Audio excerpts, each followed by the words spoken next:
diet and exercising and still not getting the results you want? Did you know there are 7 factors that create weight loss resistance? Come on over to fit2love.tv/quiz and take the quiz and find out what factor might be sabotaging you.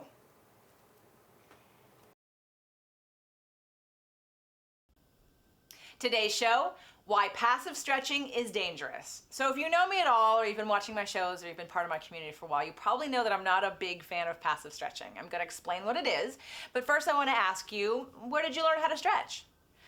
Some people probably learned in high school or junior high on a sports team from your football coach who was your math teacher during the day, right? So people that really didn't study the body particularly and how the body works, maybe they studied biology and a little bit of a lot of things about the body, but nobody really specifically on biomechanics, on anatomy and physiology, and definitely not on this particular subject of stretching.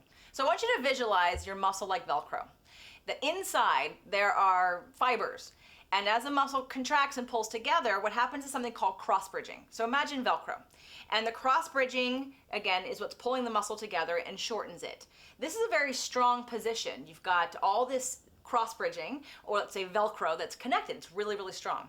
And as it starts to stretch and lengthen, it loses its strength because it loses the cross-bridging. You get to a certain place where there's no longer any cross-bridging, which means there's no neurological control from your brain to your muscle. Once there's no longer any cross-bridging in the muscle, we are in a complete stretch, but it leaves the muscle susceptible to be torn.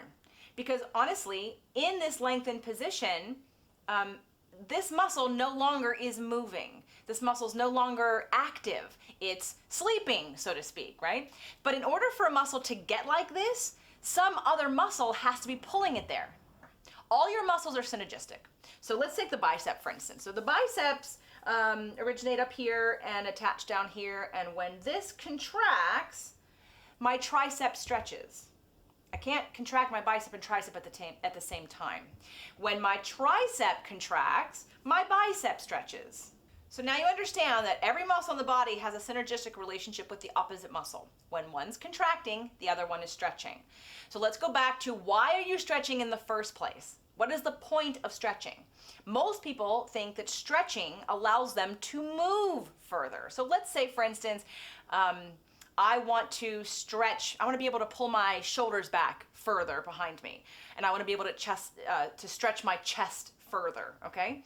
Well, in order to do that, in order to pull this muscle further away from each other, some muscle has to be contracting in order for that to happen, right?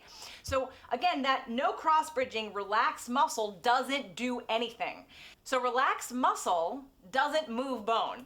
Contracted muscle moves bone. So if you want to increase your range of motion, concentrate on the muscles that are pulling you into that position, not on the ones that are relaxed, doing nothing. So let me give you an example. I'm gonna lay down and we're gonna do a hamstring stretch, but in an active stretching form. And I'm gonna show you the dangers of what happens when you potentially do it in a passive stretching way.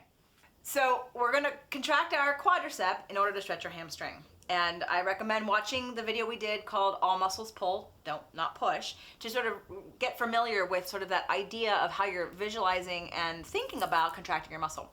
So you're gonna imagine all your quadricep muscles go from your knee up to your hip, and you're gonna shorten them just like an accordion, or again, like we're grabbing the pants and gathering them and pulling them up. So I'm gonna concentrate on pulling from my quadricep. I am gathering that muscle and I am contracting it all the way up into the hip, and because now my quadricep is fully engaged, my hamstring is relaxed. This is my current active range of motion. The reason why passive stretching is dangerous is because if I grab my leg and pull it towards me, this tissue can't go there without this extra resistance. And what can happen is I can tear that tissue. And when you tear tissue, you weaken the muscle, you create an injury, obviously, an inflammation, it's gonna hurt. And then there's also potentially gonna be scar tissue after that. So passive stretching doesn't honor your active range of motion. And passive stretching doesn't change your active range of motion. Active stretching does. So again, I'm focusing on pulling my quadricep. My brain is talking to my quad. I'm pulling and pulling. And the more I do this, the greater the range of motion becomes, the better the stretch for the hamstring. And I'm honoring my anatomical current level of flexibility, if you will, within my structure. When you passive stretch, you put yourself at risk for injury because the muscle isn't going to tell you when it's too far. In a personal training situation, lots of times, and I did it myself, I'm guilty of it, a personal trainer will come and put their whole body weight and push you all the way down. That's going to potentially rip all that muscle, and I'm not going to necessarily know it until it's inflamed and it hurts later. So just remember that passive stretching does not increase your active range of motion. Now, passive stretching feels good, which is why people do it. They're like, oh, but this feels so nice. And that's fine. If you want to do it because it feels good, it feels like a relaxation, just be aware. Be in your body. Make sure you're noticing the cues, and if it feels too far, stop. Make sure you breathe into it. Again, I'm going to recommend that we do some active stretching. And in the next video, I'm going to show you the top 5 active stretches to get and build range of motion in your whole entire body. Did you learn something? You want to learn more right now?